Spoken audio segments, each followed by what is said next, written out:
Olá, alunos do primeiro ano do Colégio Caldas, mais uma videoaula de Química. Nessa videoaula nós vamos estar fazendo a revisão para a nossa AV2, certo? Então acompanhe aí as questões que vão ser projetadas e resolvidas, percebam os temas que estão caindo nessas questões, porque os temas dessas questões também vão ser temas que vão cair na nossa AV2, tá bom? Então a primeira questão diz o seguinte: em algumas extrações de ouro, sedimentos de fundo de rio e lago são colocados em uma bateia, recipiente cônico que se assemelha a um funil sem um buraco. Movimentos circulares da bateia permitem que o ouro metálico se deposite sobre o material sólido ali presente. Esse depósito, que contém principalmente ouro, é posto em contato com mercúrio metálico. O amálgama formado é separado e aquecido com um maçarico, separando-se o ouro líquido do mercúrio gasoso. Numa região próxima dali, o mercúrio gasoso se transforma em líquido e acaba indo para o leito dos rios. Os três segmentos acima grifados referem-se respectivamente às seguintes propriedades. Bom, na primeira questão nós temos esses três segmentos grifados, como vocês estão percebendo aí. O ouro se deposite no fundo. Essa questão do ouro se depositar no fundo está relacionada com a densidade, lembra? Substâncias de maior densidade, elas ficam mais ao fundo no recipiente e substâncias de menor densidade, elas flutuam. Então, essa primeira parte aí está relacionada com a densidade.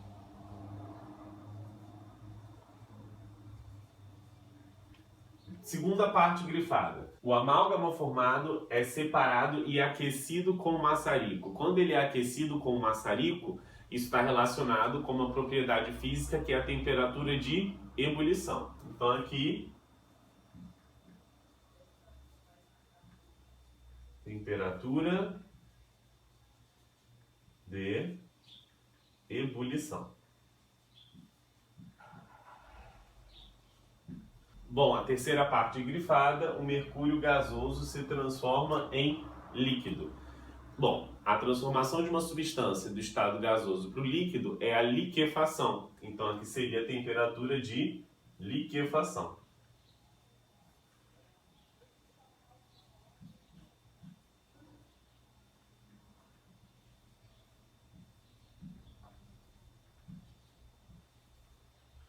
A alternativa, então, que contém esses itens, certo? É a letra D. Densidade, temperatura de ebulição e temperatura de liquefação.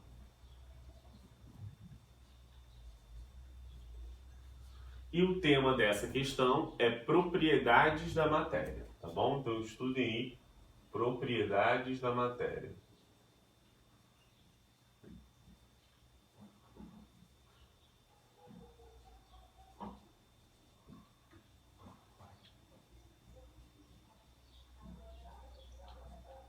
Sim? Sim? Vamos para a nossa segunda questão.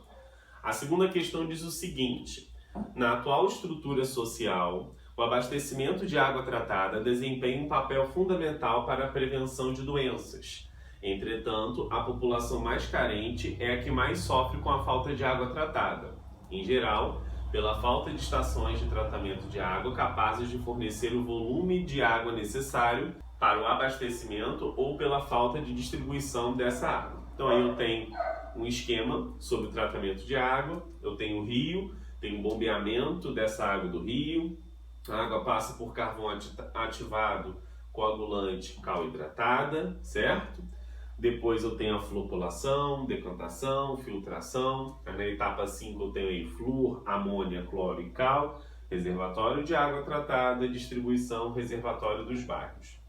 No sistema de tratamento de água, apresentado na figura, a remoção do odor e a desinfecção da água coletada ocorrem respectivamente nas etapas. Bom, para remover o odor da água e também as substâncias orgânicas cloradas tóxicas, eu vou utilizar a filtração com carvão ativo.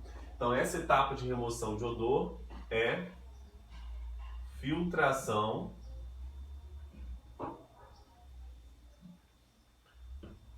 com carvão ativo. E a desinfecção da água vai ser a adição de cloro, ou seja, a cloração, que vai matar os micro-organismos patogênicos. Fluoretação, não confundam, é a adição de flúor que previne a incidência de cáries dentárias na população que consome esse produto, tá bom? Então aqui no caso, como é desinfecção, seria fluoretação.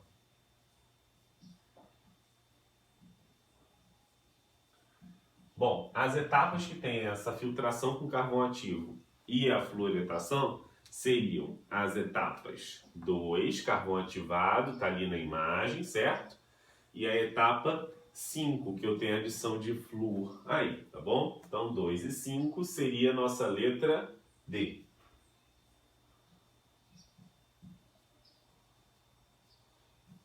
Então, questão 2, estudem sobre tratamento de água.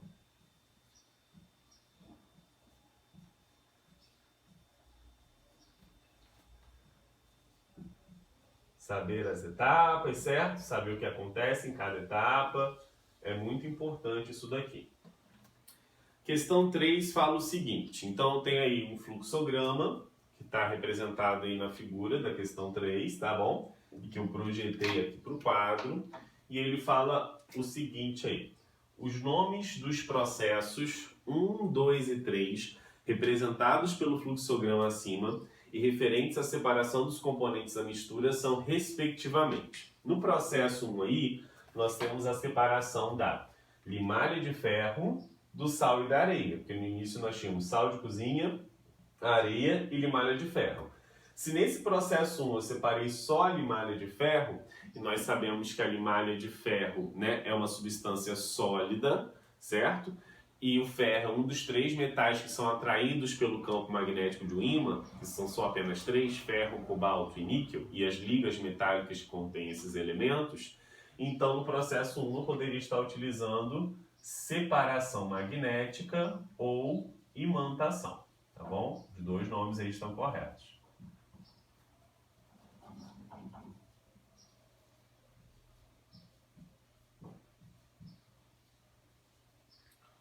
Ou imantação.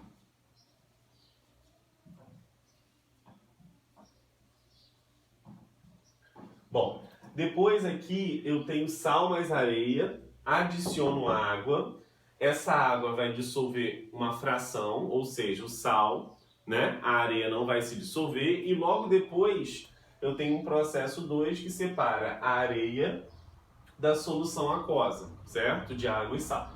Então esse processo 2 aqui seria a minha filtração. Por que filtração? A filtração ela separa uma mistura heterogênea entre um sólido e um líquido, no caso a água com sal dissolvido e a areia. A areia vai ficar retida nos poros do filtro, ao passo que a água e o sal dissolvido passará pelo filtro, tá bom? E aqui eu tenho um processo 3, onde eu separo sal e água, e nós sabemos que sal e água são componentes que formam uma mistura homogênea. Como essa mistura homogênea é entre um sólido e um líquido, nós vamos ter a destilação simples. Então, processo 3 aqui, vou botar aqui para cima. Destilação.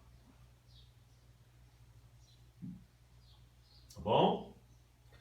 E aí, a alternativa que tem separação magnética, filtração e destilação seria a nossa letra B, tá bom? Então aqui, letra B. E o tema dessa questão 3, processos de separação de misturas.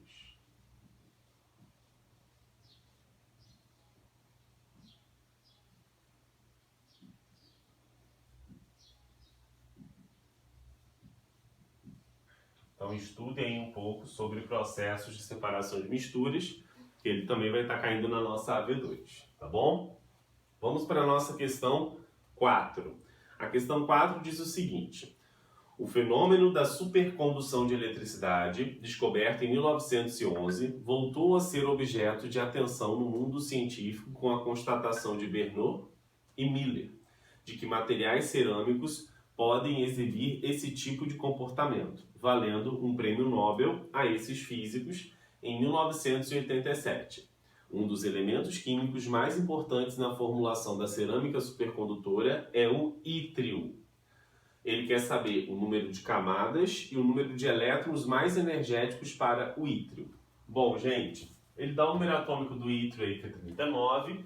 Antes de a gente pegar e analisar o número de camadas e o número de elétrons mais energéticos, vocês devem saber montar o diagrama de Linus-Pauling. Se você não lembra como monta, vai na videoaula, certo? Desse capítulo e relembre como monta. Bom, seguindo o diagrama de Linus-Pauling, eu tenho que distribuir 39 elétrons. Então, 1s2, 2s2, 2p6, 3s2, 3p6, 4s2, 3d10. Até que eu distribuí 30. São 39, tá bom? Bom, depois de 3d10 eu vou ter o 4p6, 5s2, 4d1, certo? Aqui eu tenho 2, 4, 10, 12, 18, 20, 30, 36, 38 para 1, 39. Qual o número de camadas eletrônicas? Gente, aqui nós temos 5 camadas eletrônicas. Ó, eu tenho primeira camada, segunda camada, terceira camada, nós temos aqui a quarta camada, e aqui eu tenho o subnível 5s2, que compõe a quinta camada. Para a gente perceber o número de camadas eletrônicas, é só ver o subnível que tem maior número quântico principal, maior número aqui, ó. Então, ele possui aí 5 camadas. E ele quer saber o número de elétrons mais energéticos. O subnível mais energético é sempre o último subnível da distribuição eletrônica. O último subnível da distribuição eletrônica é o 4d1. Então, o número de elétrons mais energéticos será igual a 1. Então, o número de camadas, a gente viu que é igual a 5. O número de elétrons mais energéticos igual a 1. Então, esse aqui é o subnível de mais energia. Sim? E aí a alternativa que tem esses números aí, 5 e 1, seria a letra B.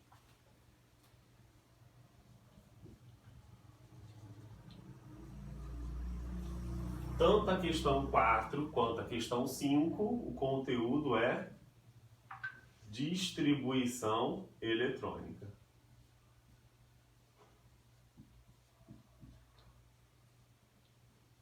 Então, deem uma olhada aí nesse conteúdo de distribuição eletrônica e revisem-o, correto? Vamos para a questão 5. Qual alternativa indica o número de camadas utilizadas na distribuição eletrônica do cátion bivalente de cádmio, sendo que o seu número atômico é igual a 48? Quando ele quer a distribuição eletrônica de um cátion, nós temos que lembrar que nós temos que retirar esses elétrons da camada de valência. Quando ele fala cátion bivalente, quer dizer que a carga é igual a mais 2. Então, eu quero a distribuição eletrônica dessa espécie química aqui, ó, cádmio, que tem número atômico, como ele falou, 48, e que tem carga mais 2. Como que eu faço a distribuição eletrônica de um cátion? Faço a distribuição normalmente dos 48 elétrons, identifico a camada de valência, como eu disse anteriormente, e retiro 2 elétrons dessa camada de valência. Então, 1s2, 2s2, 2p6, 3s2, 3p6, 4s2, 3d10, 4p6, 5s2, até agora aqui 38, para 48 faltam 10. 5s2, 4d10. Quem é a minha camada de valência? A minha camada de valência é o 5s2. Eu tenho que retirar 2 elétrons da minha camada de valência. Então a distribuição eletrônica do cádmio vai ser isso tudo sem o 5s2. Então qual o número de camadas após a retirada do subnível 5s2? 4. 1, 2, 3, 4 camadas. Então aqui são 4 camadas na distribuição eletrônica. E aí a alternativa correta seria a letra A, tá bom? Cuidado aí para não marcar 5, porque seriam 5 camadas se fosse o átomo neutro. É logo a letra B, uma pegadinha, né? Então, se liguem aí. Letra A. Ok? Sim?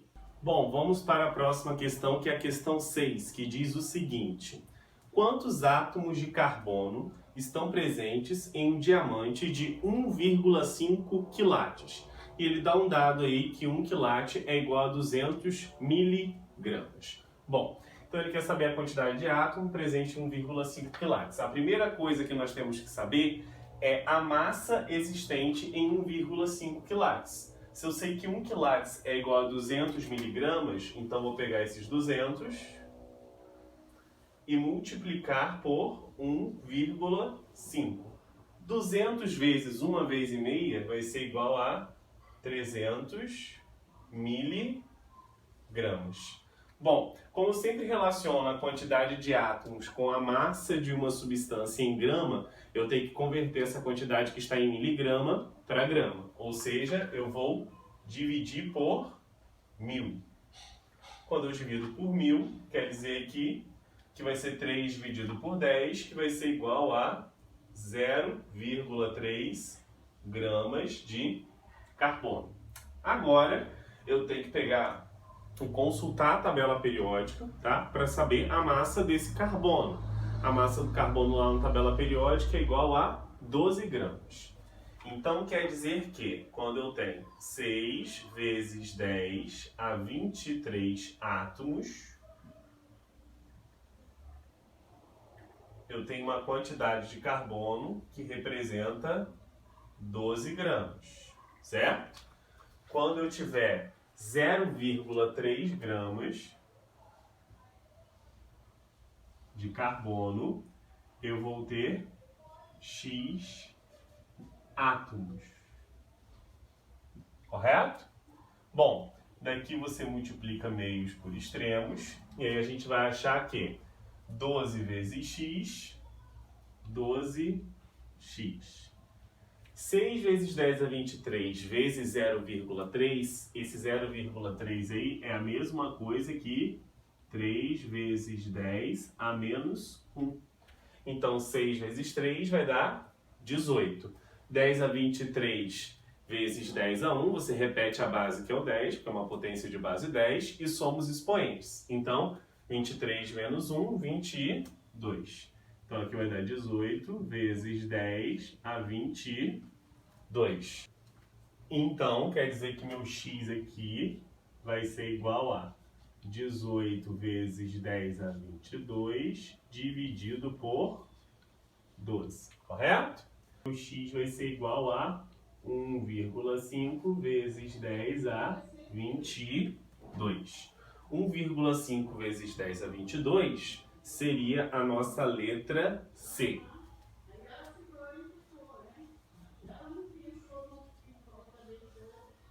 Bom, vamos à questão 7. A alternativa que reúne as espécies isoeletrônicas é: espécies isoeletrônicas são espécies que possuem a mesma quantidade de elétrons. Então a gente tem que lembrar que quando eu tenho ânions e cátions, eu tenho que adicionar ou retirar elétrons.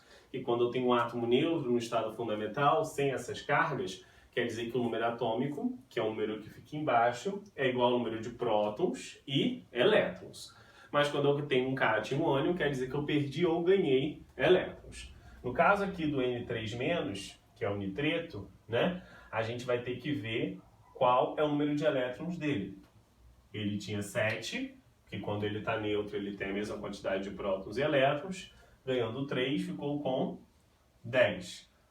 Esse daqui tinha 9, ganhou 1, ficou com 10. E o alumínio tinha 13, perdeu 3, porque quando ele fica mais 3 quer dizer que ele perdeu elétron. Lembra que elétron é uma partícula de carga negativa, por isso quando eu o perco eu fico positivo. E aí a quantidade de elétrons dele também será igual a 10. E a alternativa que tem as espécies isoeletrônicas, como vocês vão perceber aí, é logo a nossa letra A. Correto? Questão 8 fala o seguinte: qual é a massa total da mistura formada por 6,66 vezes 10 a 23 moléculas de água com 0,2 mol de glicose? Bom, eu tenho que converter essa quantidade que está em moléculas para massa, tá bom? Então a primeira coisa aqui é fazer a massa molar da água. A massa do hidrogênio é igual a 1 vezes 2 e a massa do oxigênio 16. Lembrem-se, vocês não terão a tabela periódica ao final da prova, então consultem a massa. Veja a legenda correta da tabela, qual número dentro da quadrícula corresponde ao número atômico e a massa, tá bom? Bom, aqui a massa molar da água será igual a 18 gramas por mol, ok? Bom, quer dizer que quando eu tenho 18 gramas eu tenho 1 mol. E nós sabemos que 1 mol é igual a 6 vezes 10 a 23 moléculas, tá bom? Então, quando eu tenho 6 vezes 10 a 23 moléculas de água, eu tenho 18 gramas de água, correto? Se eu tiver 6,66 vezes 10 a 23 moléculas de água, eu vou ter X gramas. X vai ser igual a, nós podemos cancelar esse termo com este, então vai ser 6,66 vezes 18 dividido por 6, o nosso resultado. O meu X aqui está dando aproximadamente 20 gramas de água, ok? Eu já achei a quantidade em gramas que tem nessa quantidade de moléculas. Agora nós temos que fazer o mesmo procedimento para a glicose. Só que aqui ele deu a quantidade de glicose em 0,2 mol, certo? Em quantidade de matéria. Então vamos fazer a massa molar da glicose.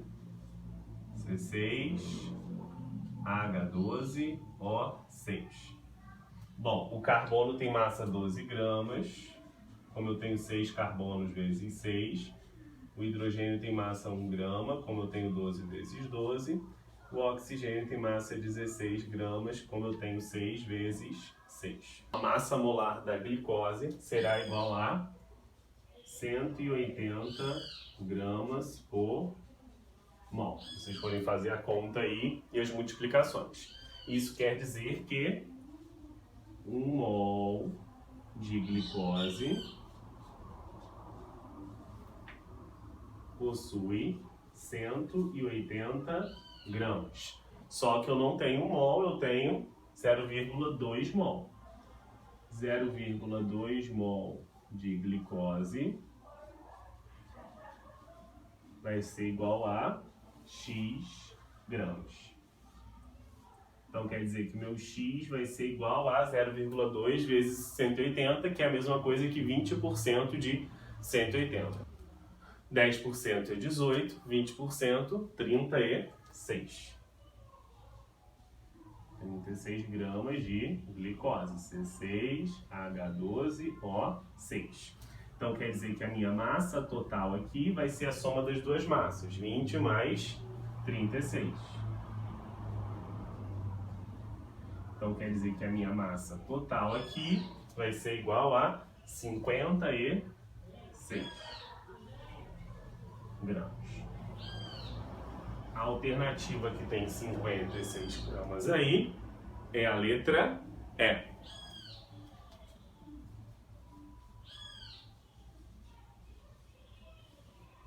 Correto? Bom, galera, vamos à questão 9 agora. A questão 9 fala o seguinte: um carro-tanque transportou cloro para uma estação de tratamento de água. Sabe-se que o volume do tanque que continha gás cloro era de 30 metros cúbicos e que a temperatura era mantida a 20 graus Celsius para a pressão ser de 2 atm.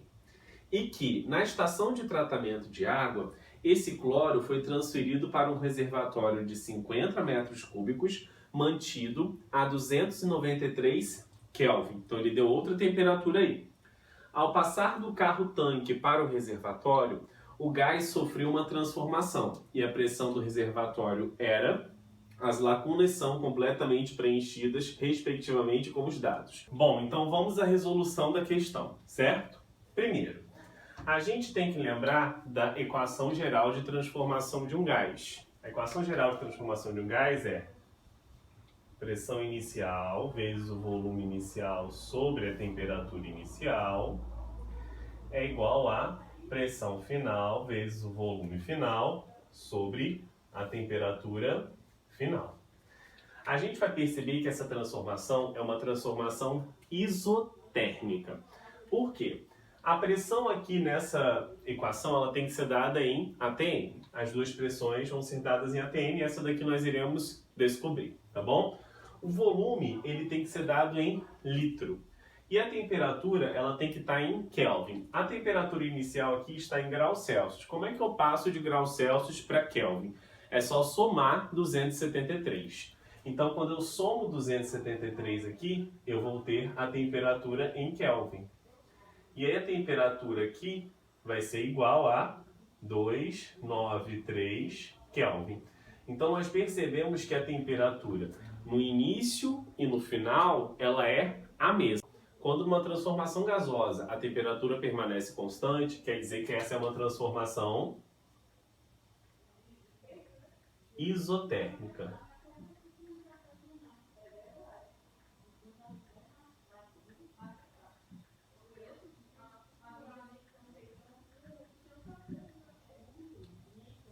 Correto? Então a primeira lacuna aí está preenchida, transformação isotérmica. Agora nós temos que calcular qual será a pressão, certo, desse gás nesse reservatório. Então, quando eu tenho uma transformação isotérmica, eu vou retirar a temperatura, porque ela será a mesma no início e no final. E aí a minha equação se resume àquilo ali.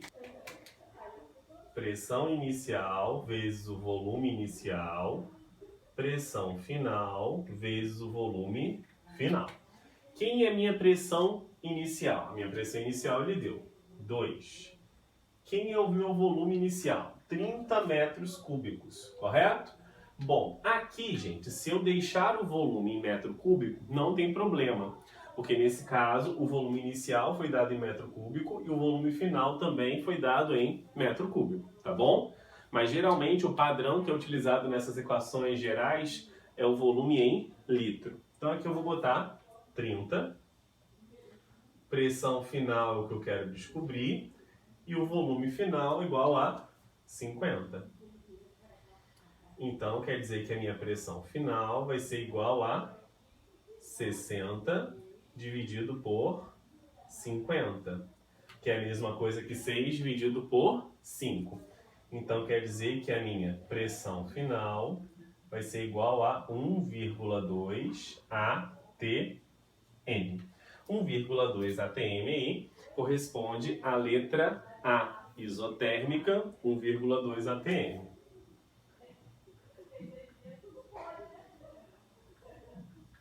Ok?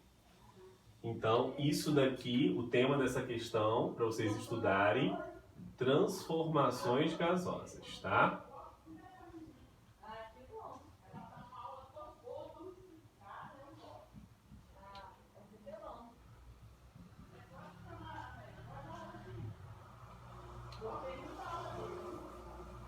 Tudo bem, galera? Então vamos para a questão 10. A questão 10 fala o seguinte: um comprimido antiácido contém 210 mg de bicarbonato de sódio. Qual o número de mol dessa substância existente no comprimido? Para nós calcularmos o número de mol, nós temos que fazer a massa molar dessa substância. Então, novamente, se as massas não forem dadas na questão, você tem que consultar a massa de cada elemento na tabela periódica que terá na prova de vocês, na V2, tá? Então, fazendo a massa molar aí do bicarbonato de sódio, nós perceberemos que a massa do sódio é igual a 23, a massa do hidrogênio 1, do carbono 12 e do oxigênio 16 vezes 3.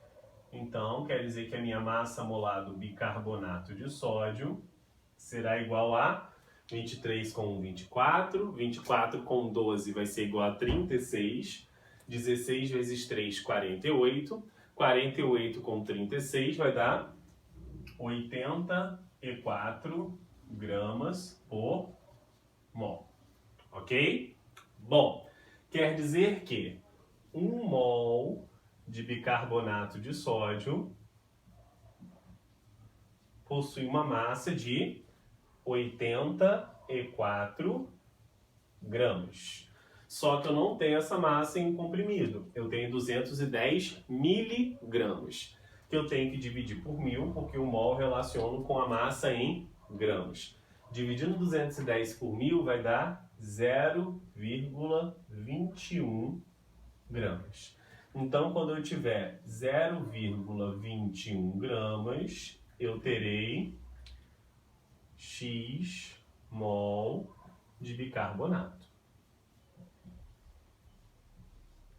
Agora nós fazemos essa conta, quer dizer que meu X vai ser igual a 0,21 dividido por 84. Bom, meu X vai ser igual a 0,0025 mol, ok? De NaHCO3. Contudo, se vocês forem olhar aí na lista de exercícios, né, projetada, não tem esse número. Tem a notação científica desse número. E é muito comum em questões de Enem ou UERJ, quando for uma resposta com um número muito pequeno, tá? Você colocar em notação científica a resposta. Logo, quer dizer que o meu X vai ser igual a 2,5, porque tem que ser um número aí, né? Entre 1 e 10. Aqui eu andei 1, 2, 3 casas após a vírgula. Vezes 10 a menos 3. Correto? O quê? Mol. Então a resposta seria essa. E a alternativa que contém essa resposta seria a nossa letra B.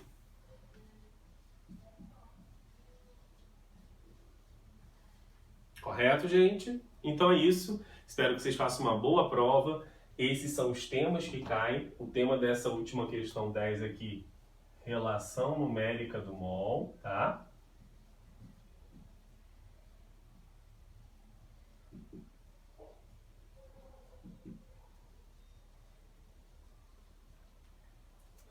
E essa questão 8 também é de relação numérica do mol, assim como a 6 também é de relação numérica do mol, tá bom? Forte abraço a todos, bons estudos, veja essa videoaula, tire suas dúvidas de alguma questão dessa videoaula e até a próxima. Tchau, tchau!